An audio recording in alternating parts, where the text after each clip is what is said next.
Friends, welcome to Code Champ. आज की इस क्लास में हम सीखने वाले हैं 3D क्यूब। जैसे कि आप मेरी स्क्रीन पर देख पा रहे होगे तो हम आज फोटोशॉप में कुछ ऐसे ही क्यूब रेडी करने वाले हैं। सबसे पहले हम फाइल पर जाएंगे, न्यू पे क्लिक करेंगे। पेपर का साइज जो भी आपको लेना है आप अकॉर्डिंग अपने चूज कर सकते हो। मैंने यहाँ से कस्टम साइज चूज करा हुआ है। यहाँ पे जब आप क्लिक करेंगे तो यहाँ पे अलग अलग टाइप के पेपर के साइज मेंशन होते हैं। फिलहाल हम कस्टम साइज लेकर ओके करते हैं। ओके करने के बाद आपके पास पे जो आपने साइज चूज करा है उस साइज का पेपर अपेयर हो जाएगा। सबसे पहले हमें यहाँ से एक न्यू लेयर का ऑप्शन ओपन करना है। न्यू लेयर का ऑप्शन यूज करने का पर्पस हमारा यही होता है कि जब भी हम यहाँ से कोई भी अपना कमांड रेडी करेंगे तो हम उस लेयर को अगर हमें समझ में नहीं आता तो हम बहुत इजीली उसको डिलीट कर सकते हैं। तो यहाँ से मैंने अपनी लेयर ओपन कर ली है। जैसे मैंने यहाँ पे क्लिक करा हमारी लेयर ओपन होके आ चुकी है। लेयर ओपन होने के बाद हमें 3D पर जाना है। 3D पर जाने के बाद new mesh from layer and then match preset पर हमें क्यूब रैप पे क्लिक करना है। विद इन 30 सेकेंड्स एक न्यू विंडो आपके सामने अपेयर होगी। यहाँ पर ये ऊपर रोटेट का ऑप्शन दे रखा है। आप इस ऑप्शन की हेल्प से इसको रोटेट करके देख सकते हो कि आपकी 3D क्यूब कैसे दिख रही है। अगर आपको इसको रीसाइज करना है तो सिंपली यहाँ पर एक सिंगल क्लिक करेंगे। सिंगल क्लिक की हेल्प से आप इसको नीचे की तरफ ड्रैग करना, ऊपर की तरफ लेना, इसकी हाइट या बेध आपको जो भी इंक्रीज करनी है आप अपने अकॉर्डिंग इसकी हाइट एंड विड्थ भी चेंज कर सकते हैं। सिंगल क्लिक करने पर आ जाएगा और सिंगल क्लिक करने पर ही ये चला जाएगा। तो फिलहाल हम रोटेशन की हेल्प से आपको एग्जैक्टली जो भी यहाँ पर सेट करना है आप वो यहाँ से सेट करोगे कि आपको अपने क्यूब का स्टाइल कैसा यहाँ से चूज करना है।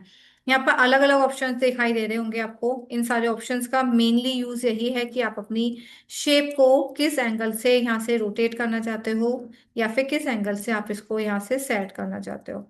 मैंने एक बार सारे ऑप्शंस का यूज करके आपको दिखा दिया है। आई होप पूरा आपको समझ में आ गया होगा। क्यूब हमारी रेडी हो चुकी है। अब हम वापस नीचे यहाँ बैकग्राउंड के ऑप्शन पे क्लिक करेंगे। जैसे हम बैकग्राउंड के ऑप्शन पर क्लिक करेंगे आप देखोगे हम अपनी लेयर पर आ चुके हैं। अब इस लेयर पे आने के बाद क्योंकि लेयर 1 पे हमारा 3D क्यूब बन चुका है अभी हम फिलहाल बैकग्राउंड पर हैं। अब मुझे यहाँ पर इमेजेस सेट करनी है। इमेजेस सेट करने के लिए आपको फाइल पर जाना है। जो भी इमेज आपको यहाँ से चूज करना चाहते हो उस इमेज को आपको यहाँ से ओपन करना है। एग्जाम्पल के लिए मैं यहाँ से एक इमेज चूज कर रही हूँ, लाइक एक कैट की इमेज ले लेते हैं।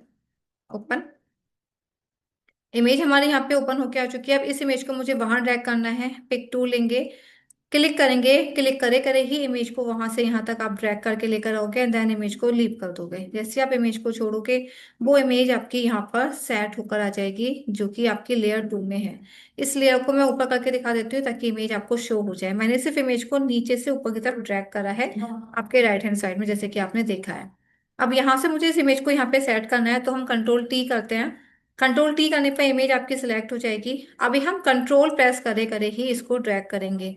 ध्यान रखना कंट्रोल की को प्रेस रखना है, कंट्रोल आपको छोड़ना नहीं है क्योंकि अगर आप कंट्रोल छोड़ दोगे तो ये आपकी 3D क्यूब के अकॉर्डिंग इमेज को सेट नहीं कर पाएगा।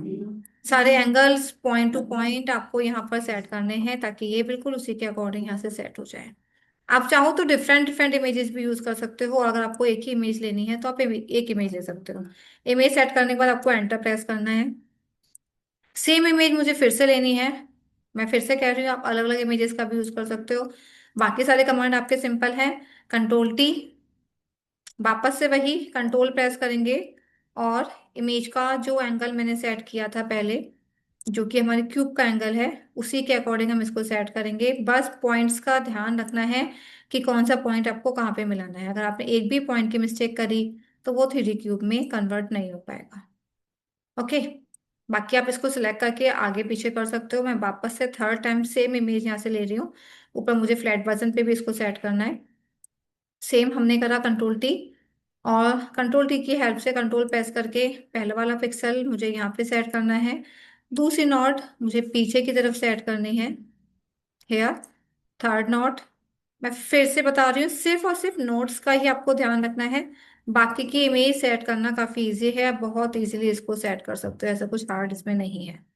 एंटर प्रेस करेंगे। प्रेस करने के बाद आप देखोगे हमारी 3D क्यूब विथ शेड यहाँ पर रेडी हो चुकी है। अभी इसका हमें ग्रुप बनाना है। लेयर्स पे क्लिक करेंगे। शिफ्ट की हेल्प से हमें सारी लेयर यहाँ से सिलेक्ट करनी है और सारी लेयर्स को सिलेक्ट करने के बाद आपको सिंपली यहाँ से कंट्रोल ई जो कि ग्रुप कमांड होता है उसको ग्रुप बनाना है। मैंने बैकग्राउंड लेयर सिलेक्ट नहीं करी है। बाकी अभी आप देखोगे मेरा ग्रुप बन के रेडी हो चुका है। अब मुझे बैकग्राउंड पे कलर करना है। आप चाहो तो पहले भी कर सकते थे बट इन केस अगर पहले भूल गए हो तो मैजिक बांड टूल लेंगे। वाइट एरिया पे आप क्लिक करोगे। यहाँ से ग्रेडियंट पर जाओगे। अलग अलग टाइप के आपको ग्रेडियंट्स यहाँ पर अवेलेबल होंगे। जो भी ग्रेडियंट आपको लेना है, आपको सिंपली क्लिक करना है, ड्रैग करते के साथ ही वो आपका स्टार्ट हो जाएगा। जिस एंगल में आपको लेना है, आप उस एंगल में अपना ग्रेडियंट यहाँ से रेडी कर सकते हो। 1 टाइम, 2 टाइम, 3 टाइम, इसमें कोई लिमिट नहीं है। जितनी बार जाओगे आपका ग्रेडियंट उतनी बार यहाँ से चेंज होके आएगा। ग्रेडियंट के स्टाइल भी ऊपर दे रखे हैं। अगर आपको पर्टिकुलर किसी एक स्टाइल का ग्रेडियंट लेना है तो आप उस ग्रेडियंट को चूज करेंगे और उसके अकॉर्डिंग आप अपना ग्रेडियंट ले सकते हैं। फॉर एग्जांपल मैं ये ब्राउन वाला चूज कर रही हूँ। अब आप देखोगे इसका स्टाइल यहाँ से चेंज होकर आए। तो इसी टाइप से आप अपना स्टाइल ग्रेडियंट का चेंज कर सकते हो, जैसे भी आपको यहाँ पे परफेक्ट लग रहा है। और ये जो मार्क्यू लाइन है, मार्क्यू लाइन को हटाने के लिए हमें कंट्रोल डी करेंगे।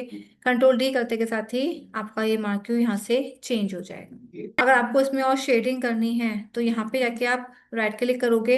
राइट क्लिक करने के बाद यहाँ पे ग्रे स्केल का ऑप्शन आता है, इससे इसके थ्रू आप इसमें शेडिंग कर सकते हो। ऑरेंज येलो जिस टाइप से भी आपको यहाँ पर शेडिंग करनी है। अगर मैं यहाँ से new 3D extrusion from select layer पे क्लिक करूंगी तो जो हमारा पार्ट था जिसको हमने स्टार्टिंग में सिलेक्ट करा था, वापस से वही पार्ट यहाँ से सिलेक्ट होके आ जाएगा। और आप देखोगे हम इसको रोटेट करके देख सकते हैं कि हमारी जो 3D क्यूब है, क्योंकि अब ये बैकग्राउंड के साथ है तो कुछ इस टाइप से यहाँ पे शो हो रही है। बैकग्राउंड भी 3D में है और 3D के बैकग्राउंड के ऊपर हमारी 3D क्यूब शो हो रही है। रोटेशन करने के लिए, साइज छोटा बड़ा करने के लिए वही कमांड है जो कि अभी हमने सीखे थे। जिस एंगल में चाहोगे आपके 3D क्यूब उस एंगल में यहाँ से सेट होकर आएगी।